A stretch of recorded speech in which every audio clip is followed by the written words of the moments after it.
Anyways, Ana Gutiérrez with Womble, Dickinson, and have with me Michael Miller. We're just here to give you an update on the midstream rule that we finalized, the Air Quality Control Commission finalized in December. Here's our agenda. So this is a really interesting topic to have following Howard's presentation, because what you see here is Colorado's GHG reduction targets, and you heard Howard say, what are the biggest, answering the question, what are the biggest hurdles you see in putting your projects into action and what you want to do? He said permitting and the regulatory regime. So here we're really going to see that effect, and in particular in the midstream segment.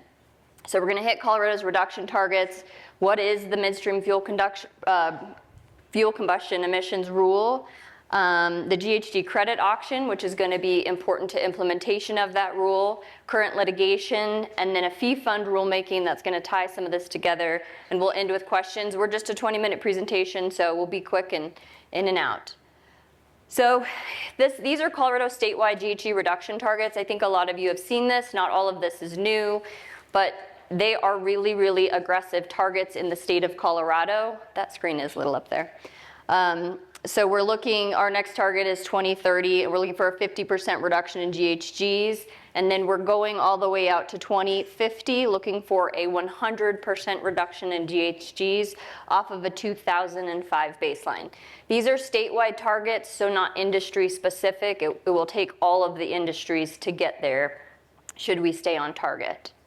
But then honing in on the midstream sector, the way the state of Colorado has gone after these efforts is siloed. So industry sector by industry sector, they did manufacturing, midstream, upstream. So this was the midstream rule that closed out sort of the last of their targets.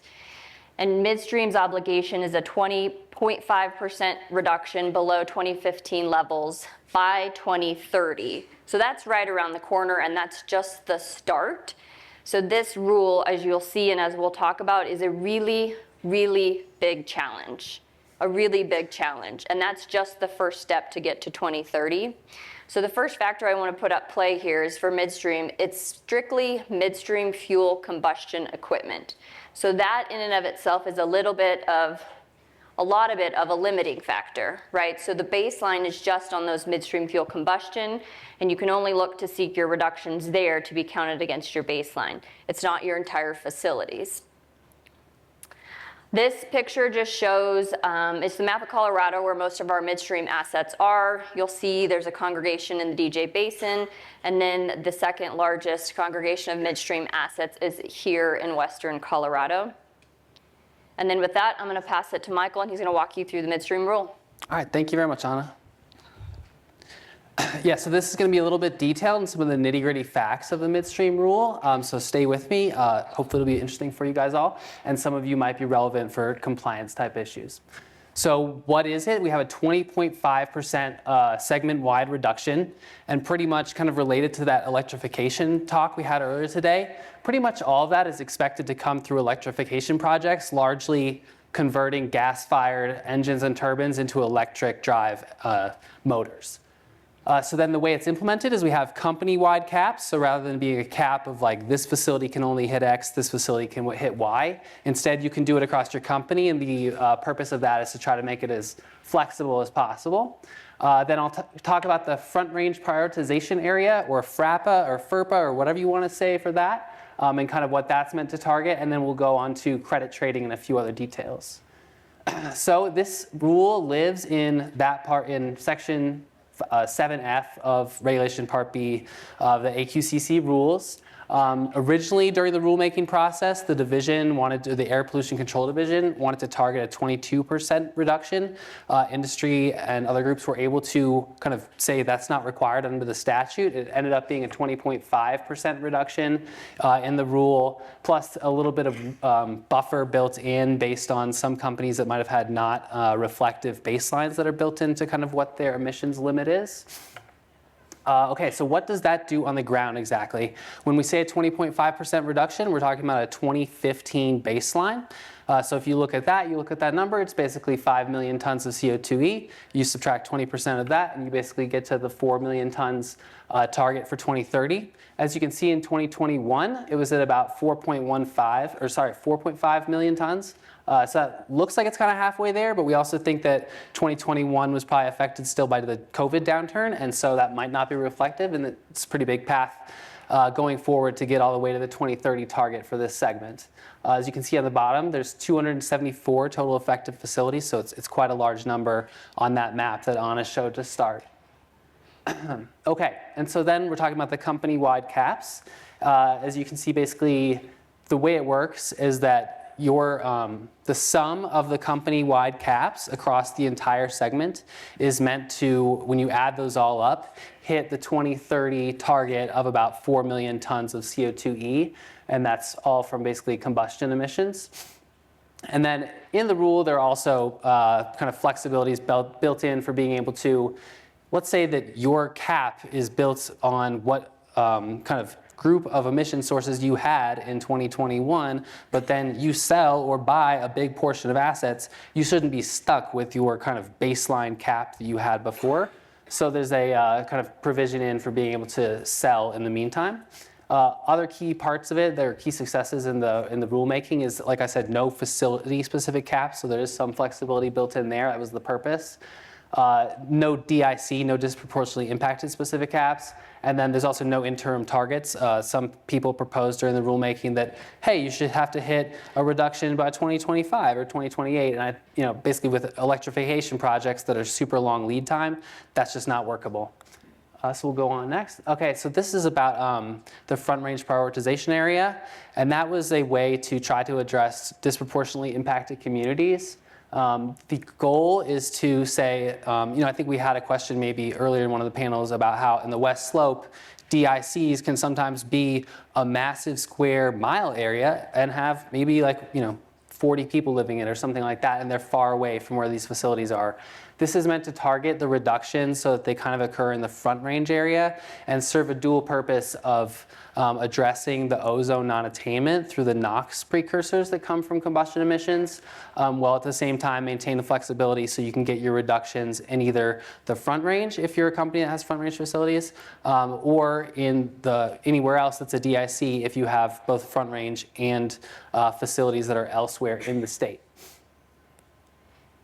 And as you can see here, it ends up being the Front Range Prioritization Area, covering basically the entire Front Range counties, combined with areas that are DIC, ends up targeting a pretty large proportion of the state. And so the goal was to really make sure that the rule wouldn't be overly restrictive on making you get reductions in a DIC necessarily. And this ultimately will lead to kind of having DIC reductions, but also targeting that ozone precursor in the Front Range. Okay, so then let's talk about another aspect of the rule, and I think this kind of builds on what Howard was saying earlier about the gains from trade that you can see. The rulemaking record put together shows that the expectation for how expensive this rule is really, really, really high. It's above the $89 per metric ton that the Air Pollution Control Division kind of assesses their social cost of carbon in considering this rule. So the point is, credit trading can hopefully adjust for that. If some company is able to do it a little cheaper, they could generate credits and sell it to someone else. But the problem is it might not go all the way because all the costs are just so high in the assessment that was done during the rulemaking. Another thing to point out too is that universal credit trading, and when I say universal, I mean that it's not just across the midstream companies, but there's also, Anna said, there's sector by sector regulation in Colorado. So this would allow GHG credits to be sold between certain industrial facilities and midstream. The industrial facilities are called the GEM 1 and GEM 2 for those of you who are interested in that detail. And that credit trading process is actually going to start coming up pretty soon. The first auction will be upcoming this year. One thing to also note from the rulemaking record too was that Commissioner Reeder during the hearing kind of raised a really big concern about just how expensive this rule was going to be and urged operators to kind of get in touch and show the AQCC on the ground facts of how expensive it's being on the ground once implemented. So I think that's, for folks here who have midstream facilities who might be kind of thinking about what you're going to do for the compliance, I definitely recommend looking into fully logging those kind of high costs or even infeasibilities to put together a strong package for the AQCC going forward. This rule isn't necessarily baked into stone all the way in perpetuity, right? Okay, so a second ago I alluded to the credit trading process. Basically, as you can see here, it occurs every June 30th. There'll be credits allocated earlier in the year, and then companies will have an opportunity to enter into the credit trading process. It's an auction process. We won't go into like the nitty-gritty details of exactly how that works. I think one thing to point out too is that the auction is meant to be kind of a clearinghouse for where people can buy and sell credits, but it's not the only opportunity for that. There's also the ability for bilateral trading. So, you could call up your friend at company A and ask if they have any available credits or vice versa if you want to sell them some. So then we'll turn to the litigation, which I know that a number of entities and trade organizations are involved in here. So West Slope Koga filed a lawsuit against the AQCC challenging the rule. I won't go into like the nitty-gritty detail of each one of those complaints, but or each one of the items in the complaint. But suffice to say, part of the high costs in the record that I mentioned is part of the kind of ongoing lawsuit. Definitely, don't want to talk too much about ongoing litigation, but just know that that is out there and happening in the Denver District Court. And then this is not directly related to the midstream rulemaking, but it's really important to consider that it's out there. And it was actually a really big animating feature of the Air Quality Control Commission's decision to adopt the rule at the end of 2024. So what we have upcoming is called the fee fund rulemaking. So what is the fee fund exactly? It's basically an alternative compliance path. So let's say that you call up companies X, Y, and Z, you're looking for credits, and there aren't any credits on the market, or someone's trying to just corner the market and sell the credits for $300 a ton or something. The division is working on, in 2026, a rulemaking to develop what's called like a fee fund. And the idea would be there is an alternative compliance path aside from buying credits from another company or another manufacturing company. And instead, you would pay money into a fund managed by the state. Each dollar or X number of dollars would represent 1 ton of emissions reduction.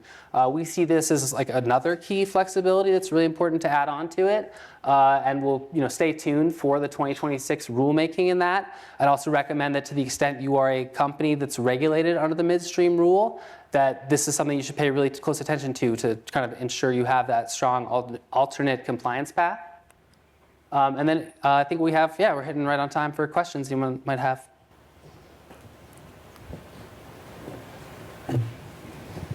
Fast and furious. Yeah. Any questions? Ed Seymour here from QB Energy, Yeah. and I was just wondering, just kind of thinking back on some of the remarks from the gentleman from Tri-State. Sorry, earlier could in you the just step a touch closer? day. Yeah. Some of the remarks from the gentleman from Tri-State earlier in the day about these remote oil and gas midstream Yeah. facilities potentially providing energy to the grid, and that may be being the only way this could be possible. Has it been contemplated how those emissions would be calculated into this? I think, first of all, I don't think he was saying that they would generate energy to send to the grid, but they would be able to say, you know what, Tri-State, we know you're really tight right now and don't have any margin, so we could just generate using our own gas-fired stuff. So that would filter into, that would be logged as part of their emissions. However, there is a carve-out that we didn't really touch on here because it's pretty nitty-gritty, where if you can show as an operator that you needed to operate fuel or natural gas-fired fuel combustion equipment because there was like a shortage on the grid, if you can document that, then that actually those emissions required during that time do not count towards your cap.